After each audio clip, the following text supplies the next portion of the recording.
VinFast hits the accelerator. This facility is the crown jewel of VinFast's global expansion. And Wolfspeed flashes forward. Two companies promising to bring more than $9 billion worth of investment and create more than 9,000 jobs right here in North Carolina. It means a lot for families. And it's all happening in one county. This is some of the biggest change that the county has seen in the history of the county. Tonight, we explore the big promises these companies are making on the road to progress. There can be some early bumps in the road, so to speak. And we'll hear how growth is impacting our communities. We don't mind seeing VinFast come in. VinFast is not the one destroying the community. This is On the Record, changing Chatham County.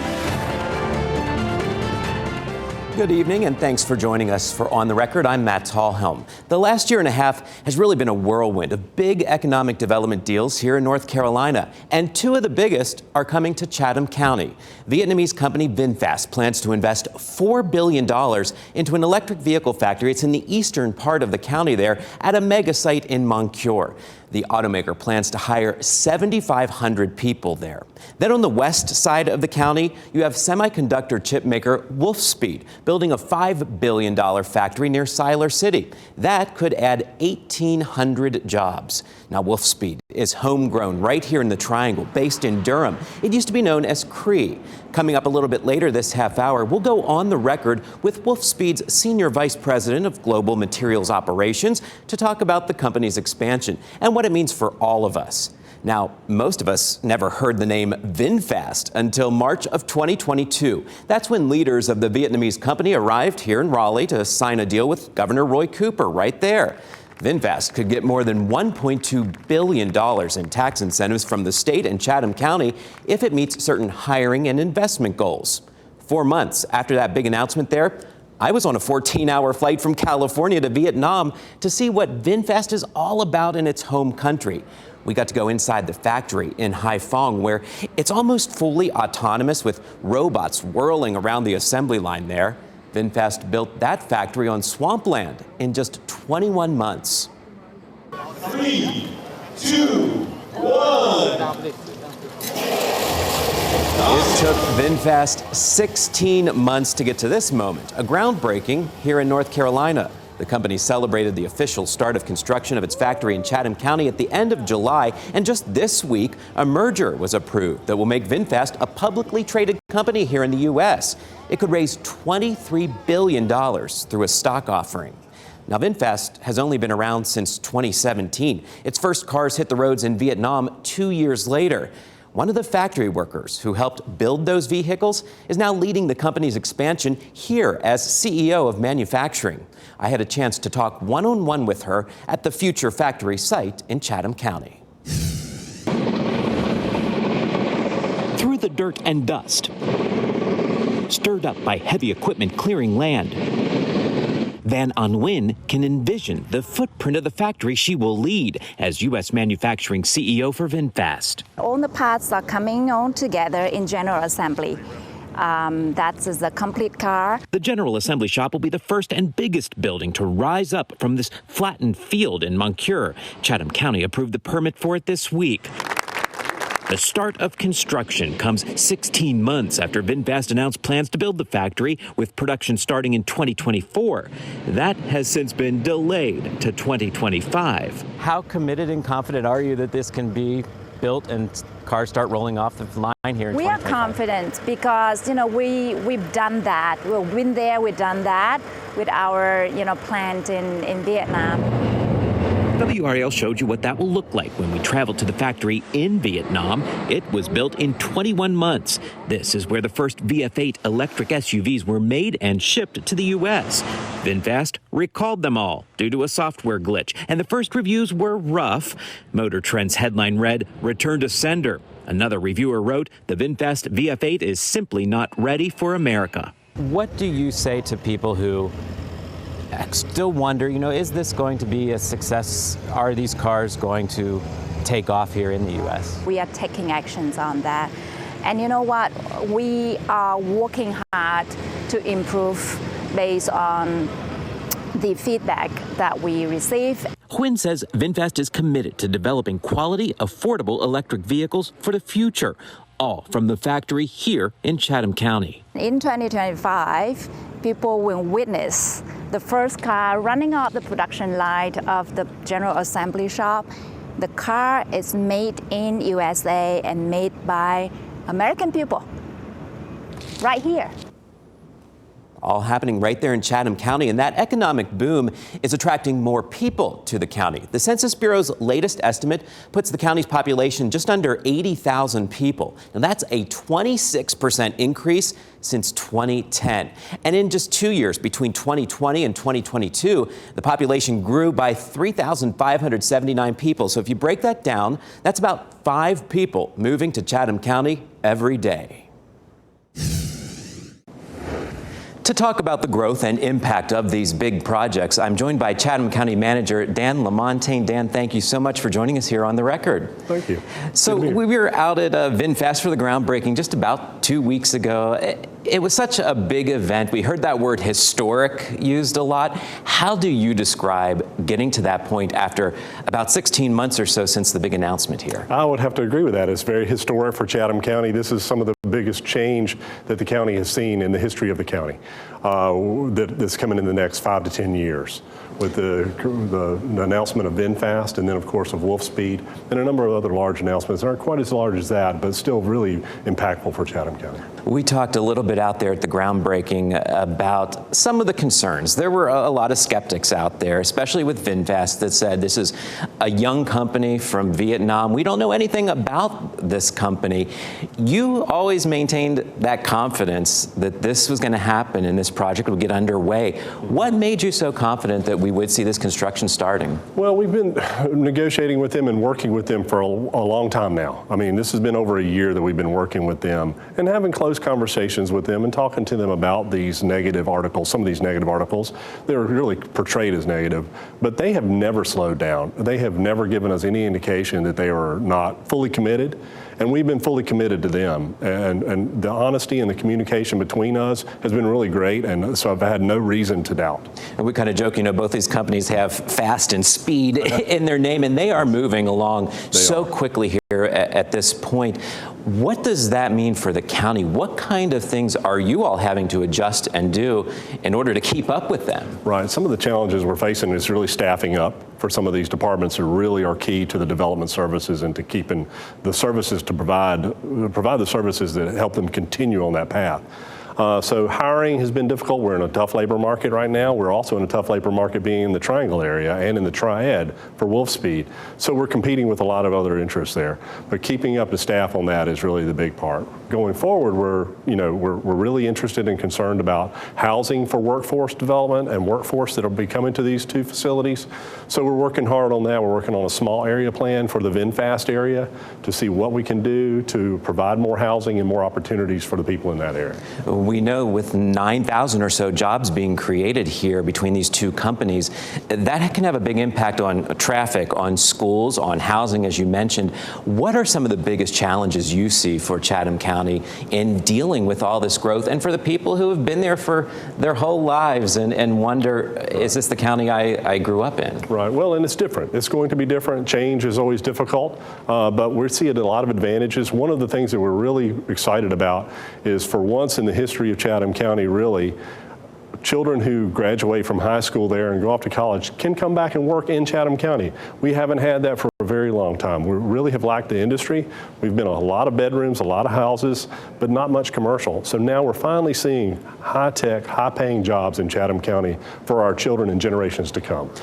And we know with a lot of this growth, too, comes the growing pains of it. There are a lot of road projects that are in the works there by NCDOT right around the VinFast site there. And that will mean, you know, a couple dozen homes and businesses that are in the path of that and may have to leave here for that. What do you say to people who question, is this progress over people? Right. Well, it was inevitable. In this area, we see the growth in the Triangle expanding into our area. What we feel is that well-planned growth is better than just letting it happen to us. So we've continued to work towards that. The small area planning that we're doing in the community in Moncure, the area around VinFast, is part of that, just planning for that and being prepared for that. What we hope is that these jobs bring more opportunity for recreation, for just amenities that the residents down there have been longing for a long period of time. They have to travel 30, 45 minutes to a grocery store. Well, they'd love to have that close by. Restaurants are non-existent down there. So we see that will really change the area. A lot of the people who live there, some may relocate, some may not. The ones that do not will certainly, benefit from the jobs that are there, not just from VinFast, but from the other supporting industries that come around there, even the grocery stores, the restaurants, the gas stations. Those are jobs as well, and there's that ripple effect for that many people with a paycheck in their pocket. 7,500 jobs at VinFast alone is going to create more opportunity in that area for more job growth and more economic development. Crystal ball, what will Chatham County look like in 5 years? A different place, but not that much different. So we really are committed to preserving the rural character of the county. I think what we'll see is certain areas of high economic growth and a lot more density than we had seen in the past, and we'll still maintain some of that rural character in the rest of the county. But really, job opportunity for generations to come, more opportunity for amenities for the people that live here. Dan LaMontagne, Chatham County Manager, thank you so much for joining us. Thank you, Matt. Later this half hour, we'll be joined by two lifelong residents of Chatham County to hear how the growth is affecting their families and communities. Plus, semiconductor chip maker Wolfspeed is expanding in Chatham County, the company building a new plant that will increase its production tenfold. Next, we'll go on the record with an executive from Wolfspeed about the global chip shortage and their role increasing that supply. Welcome back to On the Record. Wolfspeed is building what it says will be the largest factory of its kind in the world in Chatham County. The John Palmer Manufacturing Center for Silicon Carbide is under construction right now near Siler City. And that's where the company will produce larger silicon carbide wafers, which can hold more of those semiconductor chips. Those are used to power everything from our appliances and smartphones to military electric vehicles and military technology.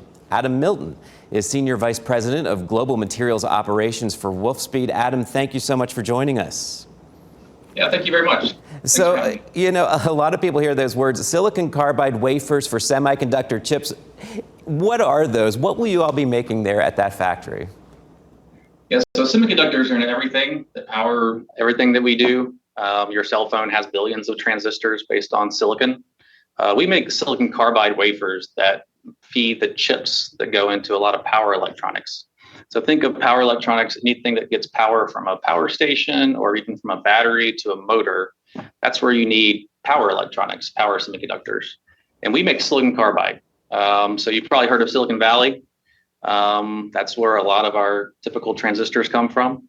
But silicon carbide is more efficient. And so when we talk about power and trying to power things more efficiently, all of our customers are using silicon carbide because of the efficiency they'll gain from using our technology. What kind of industries will you supply from this facility in Chatham? Yeah, really the largest growth that we're seeing is the electric vehicle market. So again, as everyone is looking at ways to get more power from their batteries, the electric vehicle industry is looking for faster charge times. They're turning to silicon carbide because of the efficiency that we offer them. So that's really the biggest growth driver that we have. But we are in a lot of industrial applications.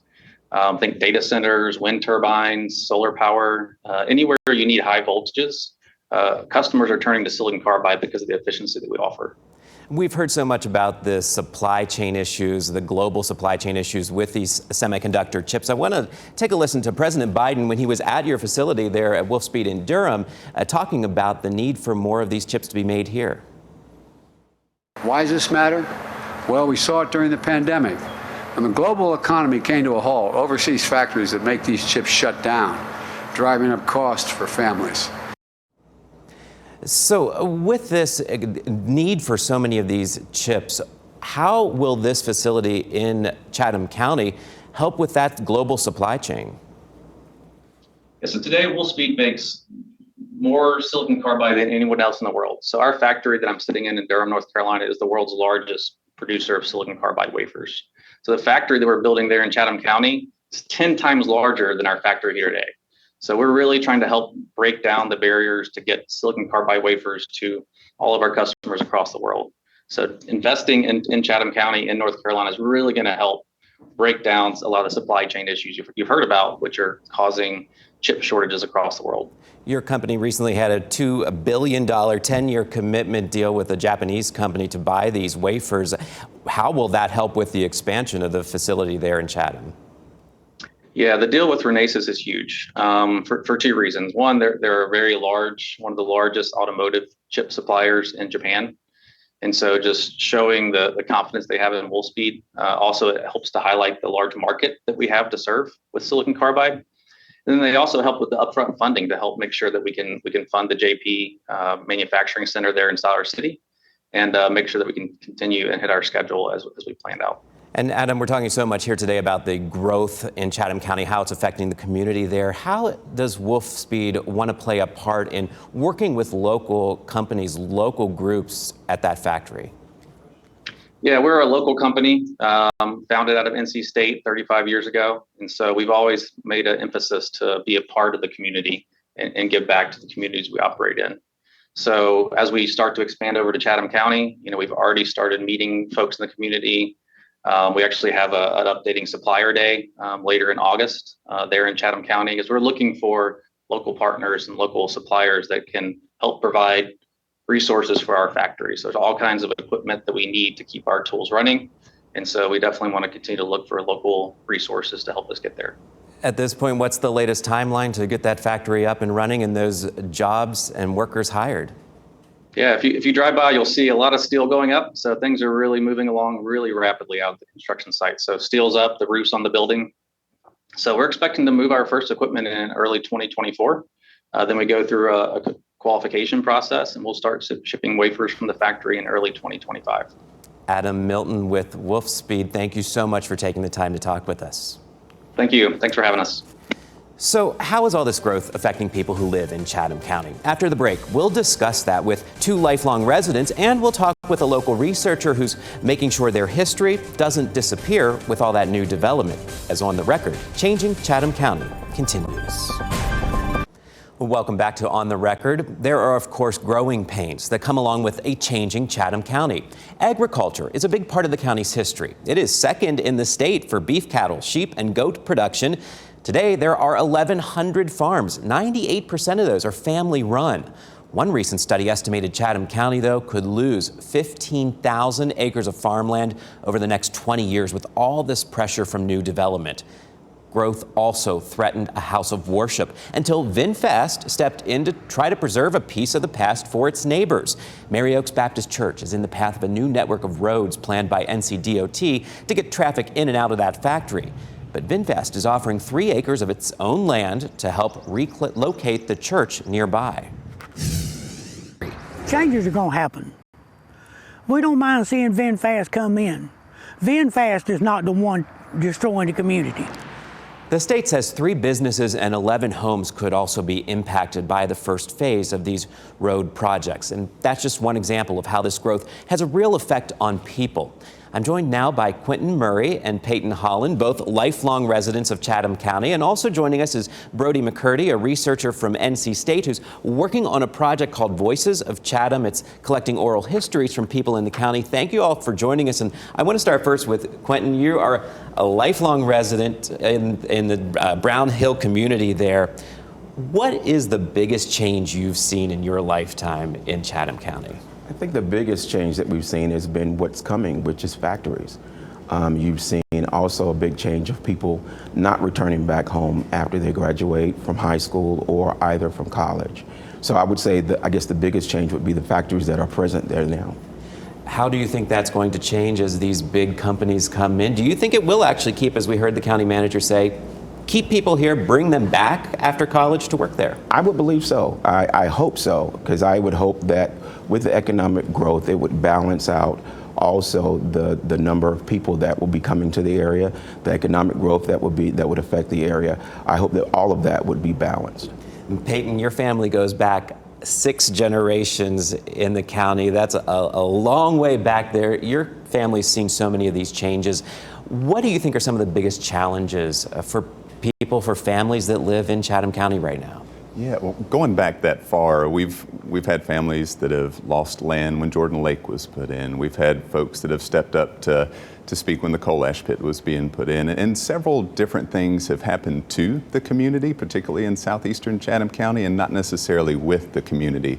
So one of the big challenges is making sure the folks in that community's voices are heard, that they have input, and how their communities are going to grow, shape, and develop moving forward, and giving them access to that early on in the process. As you mentioned, we've got about 27 families all total that are losing homes in southeastern Chatham County with DOT road improvements, 6 businesses, and the relocation of the church. And so no one expected that to happen. It was sprung on the citizens in that community. So our biggest challenge is, how do we prepare and get people to be willing to engage in these processes, because they don't trust the process as much anymore because it's happened to them and not with them, and give them the proper voice so that our residents that live there are still welcome there and want to be a part of that process. What do you think the county and the state could do better when it comes to bringing in these big companies? They bring them in and say, okay, they're here, they're coming. What could they do better?